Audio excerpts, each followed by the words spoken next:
వర్షాలంటే అప్పుడు దండి వర్షాలు. ఇక్కడ మాకు ఒక నమ్మకం ఉన్నది, ఇక్కడ మేఘం లేచినా వారాదాకు మాకు ఒక నమ్మకాలు గుడ్డిన వారాద కొండ మీద మేఘం లేచిందంటే గ్యారెంటీ వస్తుంది వాన అనేది. తెల్ల జీలకలని గౌరవం అంటాను చూడు, ఇట్లా పెనగొండ మూల పోతే గ్యారెంటీ వస్తుంది అనేది. ఆ రకంగా కూడా మాకు పొదవలేని వాన కూడా.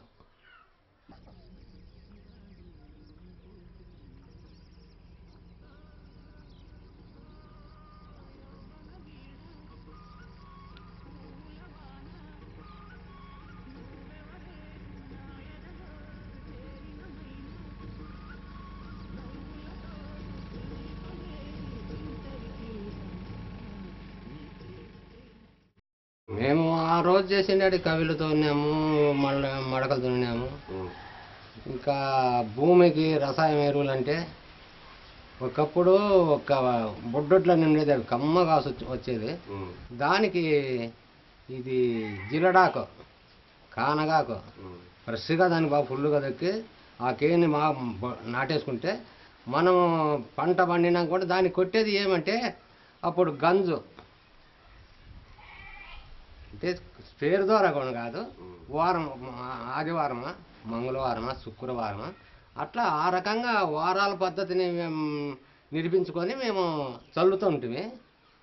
అంతే మేము అప్పట్లో పెడతానండి. ఇది ఇదంతా కష్టపడినాం మేము, బాగా చేసినాం. ఎందుకంటే ఈ ఊర్లో మొత్తం అంతా పిల్లలు జీతాలు పెట్టారు, మా పిల్లల్ని అట్లా పెట్టకూడదని మేము మా శక్తి కొద్ది కాపాడుకున్నాం. ఆత్మలో పెట్టుకొని రియ్య బౌలు కష్టం చేసుకొని నా బిడ్డలు చదువులు పెట్టుకున్నా.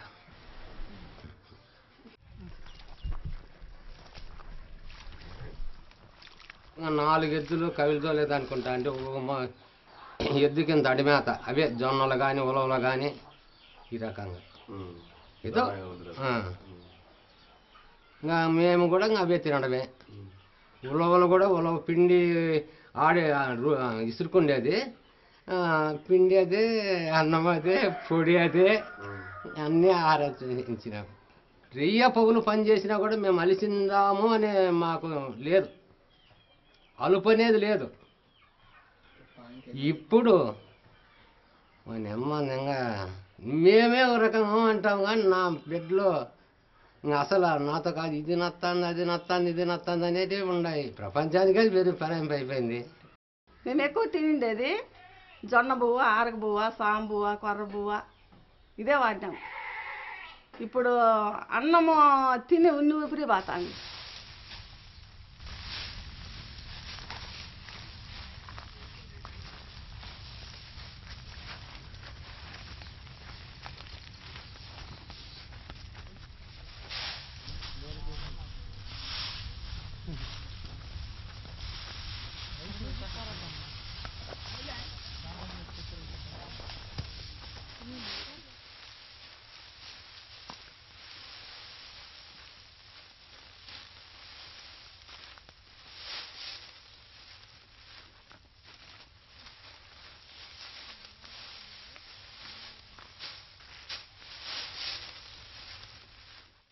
ఈ వేరుశెనగ మీద ఆధారపడి వేళ్ళకి వేళ్ళు అప్పులు చేసి భారీ పెట్టుబడులు పెట్టుకొని ఆ పంట సకాలంలో రైతుకు అందక అప్పులు తీర్చలేక చాలా జనము ఆత్మహత్యలు చేసుకోవడానికి ప్రధానంగా ఈ శనక్కాయే కారణం.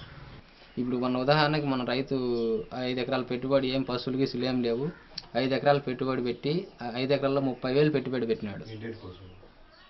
సేద్యము, ట్రాక్టర్ సేద్యము, ఇత్తనం కోసము, అది శనగతనాలు వేయడం కోసము, ఆ పీకడము, గెడ్డేరేయడము, మళ్ళీ తోలడము, అవన్నీ కాయలు పెరగడము, ఇట్లాంటి పెట్టుబడుల కోసం మందులు, రసాయన మందులు, డిఎఫ్ఈ, యూరియా, సల్ఫేట్, కొట్టే కెమికల్ మందులు, ఇలాంటి దానికంత పెట్టుబడులు పెట్టి దాదాపు 35,000 పెట్టినాడు 5 ఎకరాలకు పెట్టుబడి.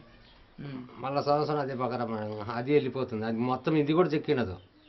అప్పుడు రట్టింపుతో వచ్చి కదా పానానికి కుత్తికి ఏ వలన నేను పని చేసి మర్యాద ఇప్పుడు నువ్వు వచ్చి అనరాని మాట అంటావు.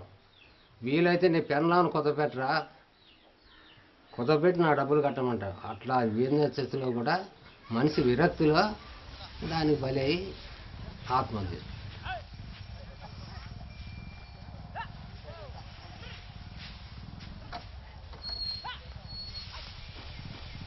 వాళ్ళ అనుభవంతో వాళ్ళు చేశారు. అప్పుడు కానీ మేము మాకు బుద్ధి వచ్చిన తర్వాత మేము కొద్ది రోజులుగా మేము రసాయన పంటలే పండించేవాళ్ళము.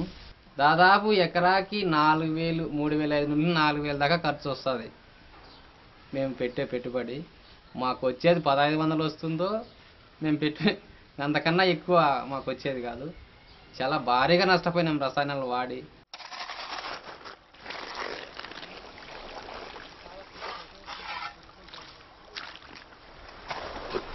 2005 సంవత్సరంలో మేము టింబక్టు సాయంతో సేంద్రీయ వ్యవసాయంలోకి మమ్మల్ని మళ్ళించినారు. అక్కడ ఫస్ట్ టైం మాకు చాలా ఇబ్బంది అనిపించింది. ఎందుకంటే రసాయనాలు ఈజీగా ఉండేది, పోయి తీసుకొస్తాం మంగళకి పోయి తేవడము ఫ్రై చేయడం అయిపోతుంది పని. కషాయాలు అంటే యాపకాయలు రుబ్బుకోవాలా, అవన్నీ సేకరణ చేసుకోవాలా, ఊరేసుకోవాలా, గంజు చిక్కలం అంటే చాలా కష్టం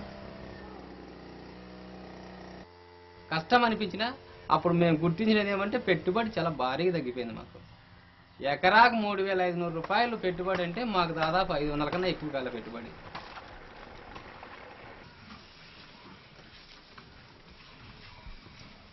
ప్రతి ఒక్కదానికి ఆ పశువులు ఉన్న వల్ల మాకు ఎన్నో రేట్లు డబ్బు ఖర్చు తగ్గిపోతుంది. బాడీకి పెట్టే అవసరం లేదు. ఇప్పుడు ఇతరం టైంలో బాడీ పెట్టాలనుకుంటే వాళ్ళు వచ్చేళ్ళకు మనకి ఇక్కడ పదన ఆరిపోతుంది. ఇతరం టయానికి పడదు. మనకు పశువులు ఉంటే వర్షం మొత్తాన్ని మనం ఇతరం వేసుకోవచ్చు. మనకు భూమిలో సారవంతం ఇచ్చేకి పేడ కాబట్టి పశువులు ముఖ్యంగా అవసరం.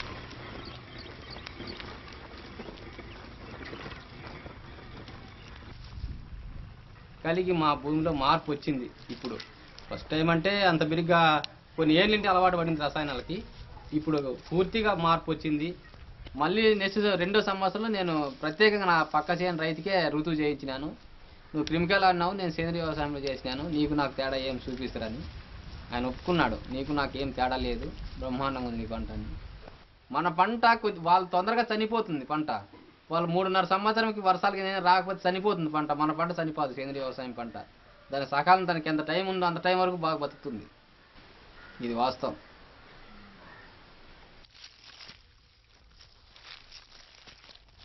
మేము విత్తనకాయ కొనడం లేదు, ఈ రసాయన ఎరువులు తేవడం లేదు. ఇంకా కష్టపడి మా చేతల కష్టంతో కొంచెం కష్టపడి పంట తెస్తాము. పంట కూడా మీకే టింబక్టు చెప్తున్నాము, కరెక్ట్ తూకాలు తీసుకుపోతున్నారు. వచ్చిన డబ్బు మాకు మా రక్షణకు సరిపోతుంది. అప్పు చేయడం లేదు. మాకు బాగా ఫ్రెష్గా ఇప్పుడు బాగున్నాం. లైఫ్ లో దాన్ని మనం చూడలేదు, చూడను కూడా. ఇదే వాడతాం, అవతల ఇంకేం చేసుకుంటారు వీళ్ళు, ఇదే వాడతాం. చేసుకునే వాళ్ళు ఎవరు ఉన్నారులే, ఇంకా అప్ప మేము లేకపోయినా కూడా అయిపోతే ఇప్పుడు పని అంతా కూడా అయిపోతే పని చేసేవాడే మళ్ళీ ఎట్ట మారుతాడు, మారడు.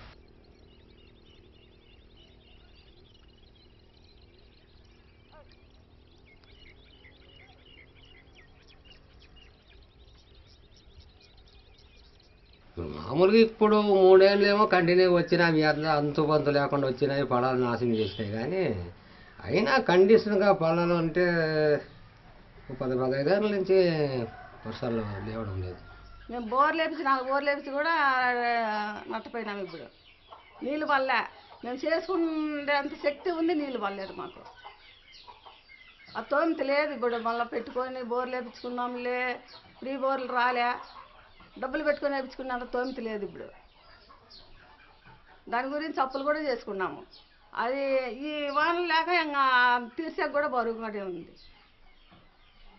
కష్టపడేకేమో బాగా కష్టపడుకుంటాం, చేసుకుంటాం. నీళ్ళు అనేది లేవు, చేయాలనేదే ఉంది. అప్పుడు కష్టం చేసినాము, ఇప్పుడు కూడా అదే రకంగా చేద్దామనే శక్తి ఉంది. నీళ్ళు లేవు మాకు, చేసే వాళ్ళకి నీళ్ళు లేవు.